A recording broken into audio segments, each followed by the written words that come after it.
The obsidian sphere sat in the center of the quantum preservation chamber, its surface etched with fractal patterns that predated human civilization by millennia. Dr. Lisa Chun had studied the artifact for 3 years at the Kepler 442b research station, running every conceivable scan, measuring every electromagnetic frequency, documenting every microscopic detail. The xenorchaeology community had classified it as a Class 7 dormant bio-artifact, but Lisa preferred the name the original explorers had given it, the Dragon. Egg, still no thermal. Signature, her assistant Marcus reported, his voice crackling through the lab's neural interface. Core temperature holding steady at absolute zero, just like every day for the past 847 years. Lisa didn't respond. She was watching the holographic readouts, searching for something she couldn't name, a flicker, a pattern. Anything that might explain why this object had been preserved so carefully by the extinct draconian civilization. The crystalline shell contained biological material, that much was certain. DNA sequences unlike anything in the known galaxy spiraled through the egg's interior, visible only through quantum resonance imaging. But whatever life had once stirred within had been frozen in time.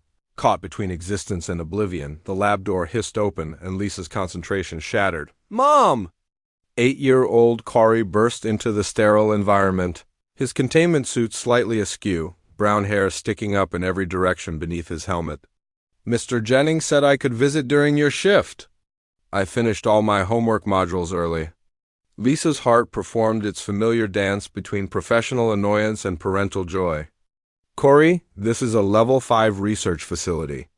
You can't just—" But the boy was already pressing his face against the preservation chamber's transparent aluminum wall, eyes wide with wonder. "Is that the dragon egg? The real one? It's so beautiful." The fractal patterns on the obsidian surface seemed to pulse with faint iridescence in the laboratory's artificial light, though Lisa knew that was merely an optical illusion caused by the material's unique refractive properties. Or at least that's what she'd told herself for 3 years. "It's not actually a dragon egg," Lisa began, launching into her well-practiced explanation. "The Draconians were a silicon-based species who— But it looks lonely," Corey interrupted, his small hand splayed against the transparent barrier. "It's been cold for so long, hasn't it?" "That's what Mr. Jennings said." Hundreds of years, all alone in the dark. Something in the boy's voice made Lisa pause.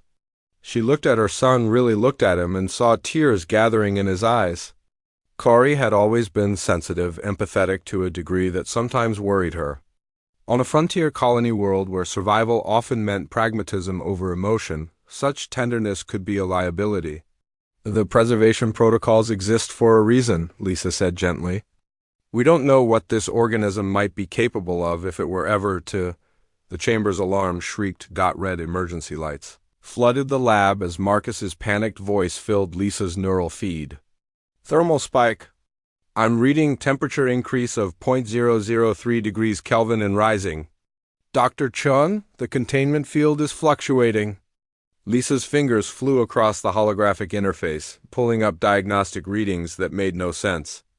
The egg's core temperature was indeed rising, slowly but inexorably, as if something deep within had finally remembered how to produce heat. After 8 centuries of absolute stillness, the artifact was waking up. "Corey, step back."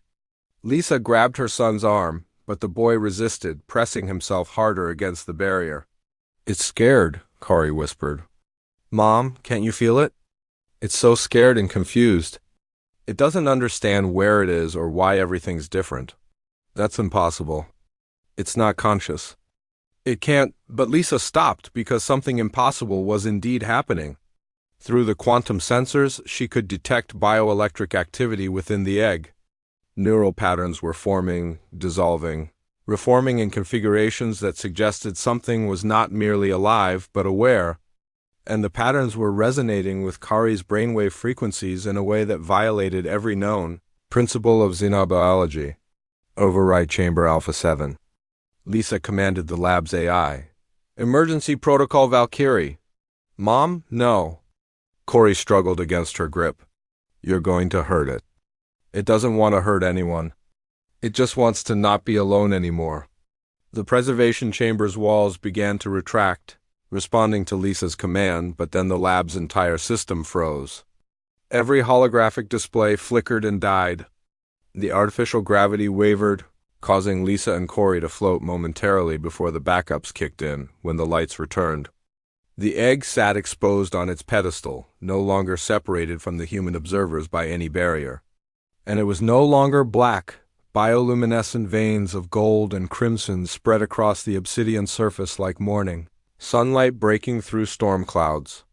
The fractal patterns moved now, actually moved, shifting and flowing like living calligraphy. The temperature readings spiked again, still far below what Lisa would consider warm. But climbing with increasing speed, Corey pulled free from his mother's grip and walked forward with the fearless confidence of a child who had never learned to doubt his instincts. Lisa wanted to scream, to grab him, to activate every emergency protocol the research station possessed. But something held her paralyzed, not fear, but a profound sense that she was witnessing a moment that transcended all her scientific training. The boy reached out and wrapped both arms around the egg, pressing his cheek against its crystalline surface. His containment suit should have prevented any direct contact, but the smart fabric seemed to thin and fade where Corey touched the artifact, as if recognizing something in the exchange that required no barrier. "I'm here," Corey whispered. "You're not alone anymore. I promise." The egg blazed with light, and Lisa threw up her hands to shield her eyes. When the brilliance faded, hairline cracks had appeared across the obsidian shell, leaking impossible colors that human eyes had never evolved to perceive. From within came a sound, not quite a heartbeat, not quite a song, but something that resonated in Lisa's chest and made her want to weep for reasons she couldn't articulate. Corey looked back at his mother, his face radiant with joy and wonder. "Mom," he said softly, "I think it's going to hatch." In the observation booth above the lab, Marcus was already sending emergency transmissions to every xenobiological facility in the sector. The dragon egg, dormant for centuries, was finally stirring. And somehow, impossibly, a human child had been the key. Lisa Chun approached her son and the artifact slowly, every scientific instinct screaming that they were in danger, every parental instinct whispering that they were witnessing a miracle. She knelt beside Carrie and placed her own hand on the warming shell. Through her palm, she felt it, ancient consciousness, vast and patient, waking from dreams that had lasted longer than human history. And beneath that awareness, she sensed something else: gratitude, wonder, and an overwhelming loneliness. Finally, after centuries of darkness beginning to heal, the impossible had happened. And the universe, Lisa realized, would never be quite the same. The end.